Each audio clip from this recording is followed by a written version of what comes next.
¿Qué tal? Hoy vamos a meternos de lleno en el significado de la Navidad, pero tratando de ir más allá de las luces, de las compras, De todo el ruido, ¿no? exacto, de todo el ruido, para llegar al núcleo. Tenemos unas fuentes muy buenas que nos llevan por un camino que es bíblico, es explicativo y, la verdad, muy personal. El eje es un devocional, Dios con nosotros, que traza una línea desde el Génesis hasta el final de los tiempos. Una sola historia. Una sola historia. Y la misión es esa, seguir ese hilo para entender cómo un evento en un pueblito, en Belén, es en realidad el punto de inflexión de todo. Y para arrancar, hay una anécdota en las notas que me pareció perfecta. La autora cuenta que creció en Cuba, en una época donde celebrar la Navidad era, pues, casi prohibido. No podían tener un árbol, así que su abuelo consiguió una simple rama de pino. Esa era su celebración. ¡Qué imagen! Y mientras la decoraban, su abuela ponía villancicos en un tocadiscos viejo. Y esa imagen, una rama y un vinilo, me impactó. Nos recuerda que el significado real de esto es algo que nada externo puede apagar. Es que esa imagen lo dice todo. Demuestra que es algo que se lleva dentro. Y hablando de historia, es curioso, porque esa resiliencia se ve hasta en el origen de la fecha. Ah, lo del 25 de diciembre. Exacto. Porque, y esto mucha gente no lo sabe, esa fecha no está en la Biblia.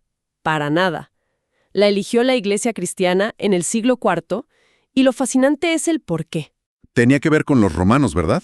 Justo. En el Imperio, ese día se celebraba la Fiesta del Sol Invicto, un festival pagano importantísimo. Y la Iglesia, en una jugada brillante, en lugar de prohibirla, le dio la vuelta por completo. La resignificó.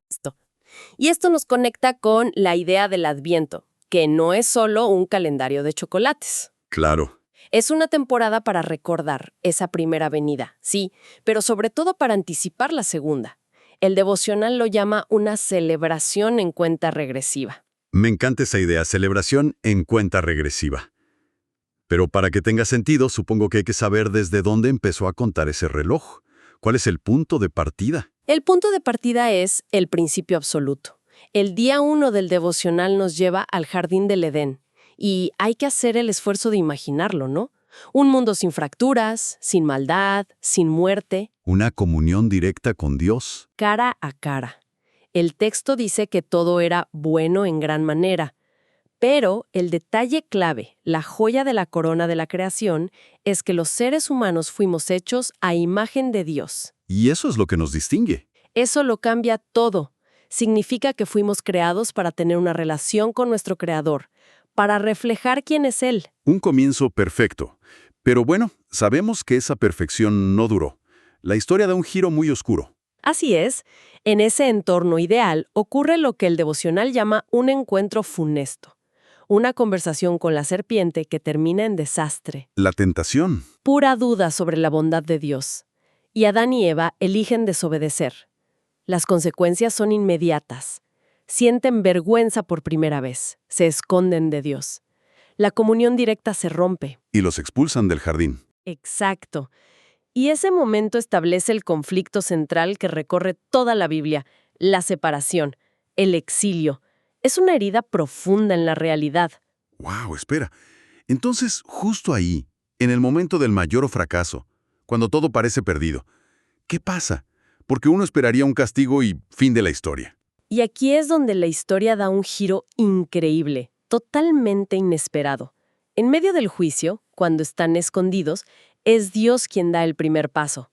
Él los busca, y mientras les explica las consecuencias, le dice algo a la serpiente, que se convierte en la primera promesa de esperanza. En Génesis. 15, dice, «Pondré enemistad entre tú y la mujer, y entre tu simiente y la suya.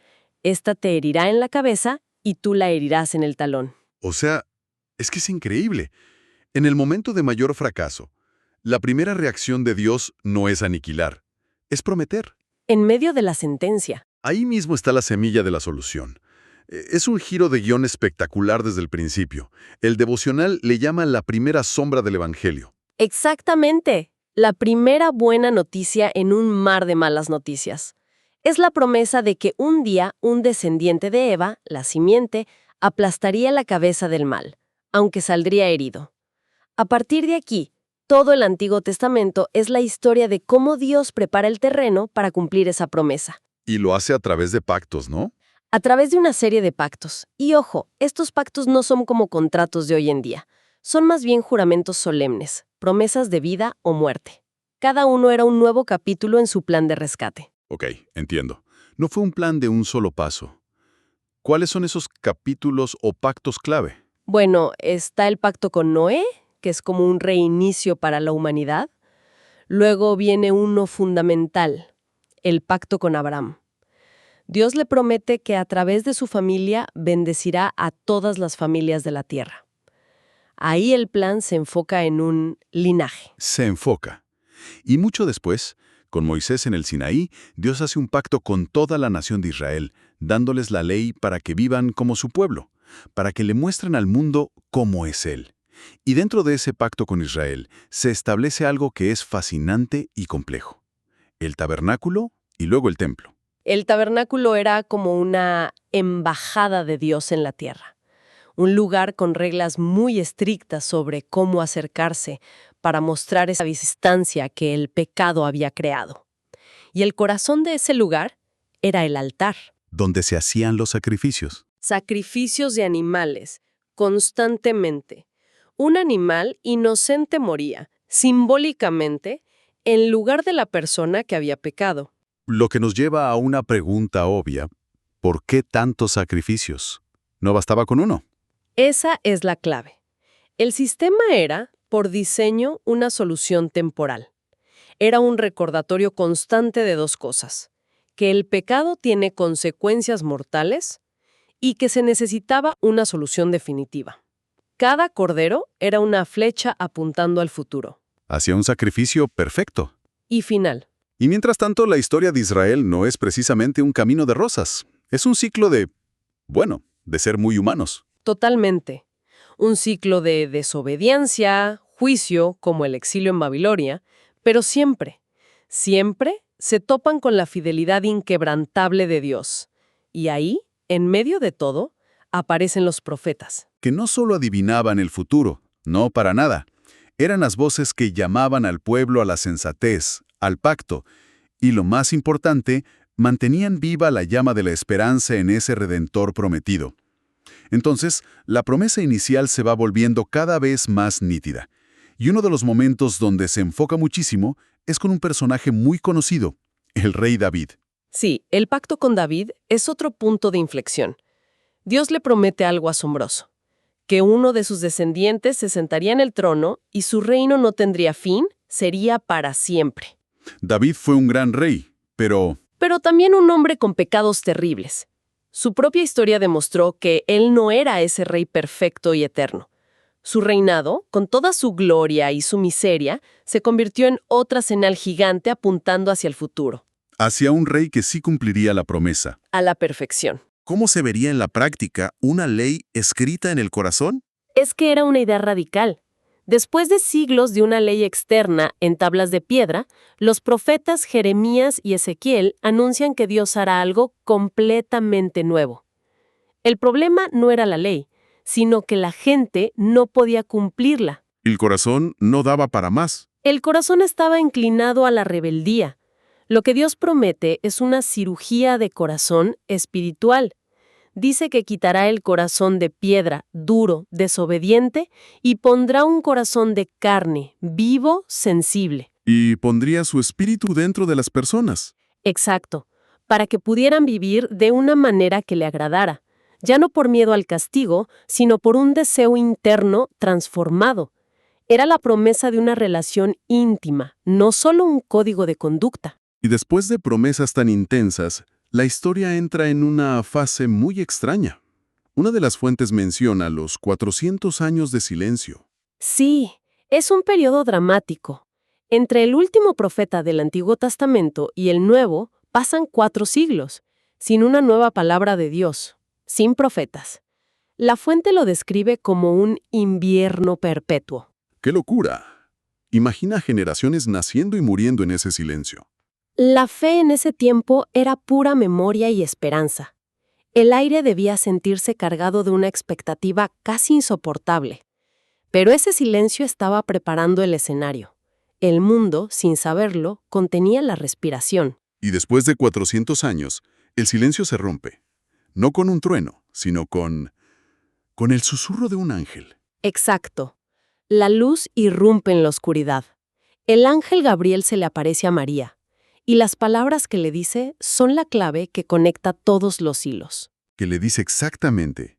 Le anuncia que tendrá un hijo y dice, «El Señor Dios le dará el trono de su padre David, y reinará sobre la casa de Jacob para siempre, y su reino no tendrá fin».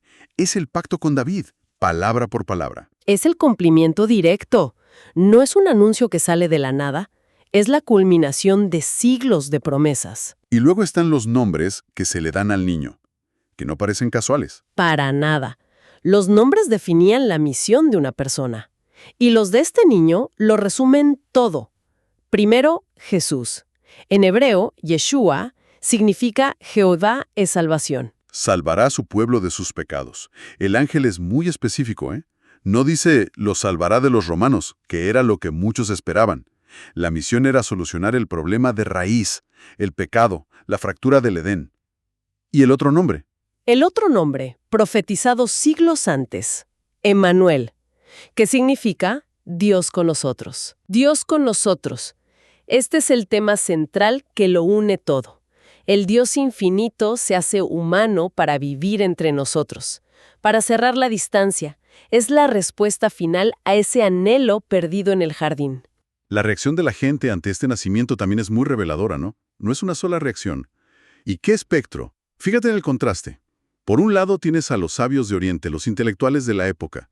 Emprenden un viaje larguísimo, no por curiosidad, sino con un solo propósito. Hemos venido para adorarle. Y por otro, los pastores. Gente humilde, de la clase trabajadora. Y son ellos los primeros en recibir la noticia definida como una noticia de gran gozo.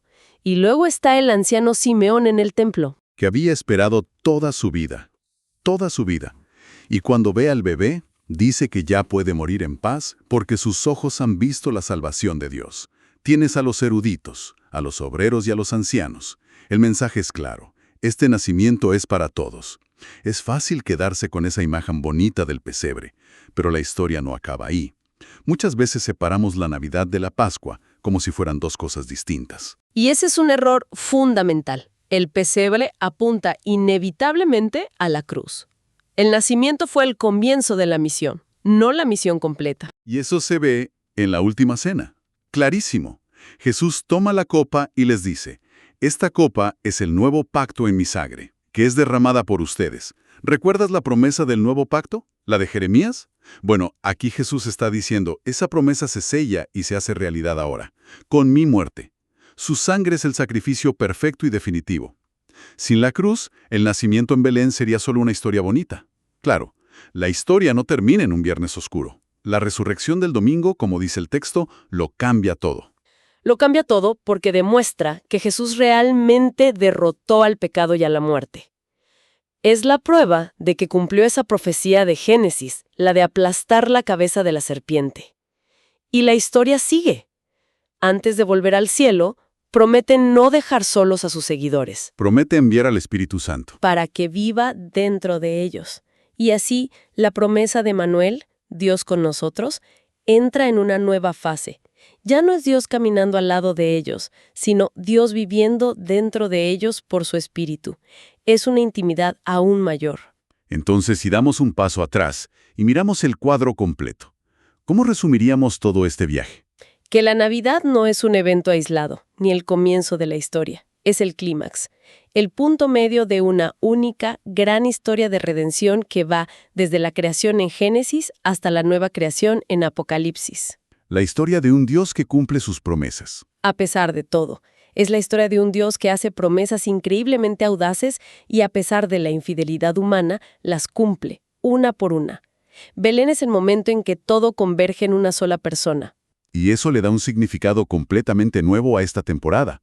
El Adviento, entonces, no es solo mirar hacia atrás. Para nada. Nos recuerda que estamos en una posición similar a la del pueblo de Israel.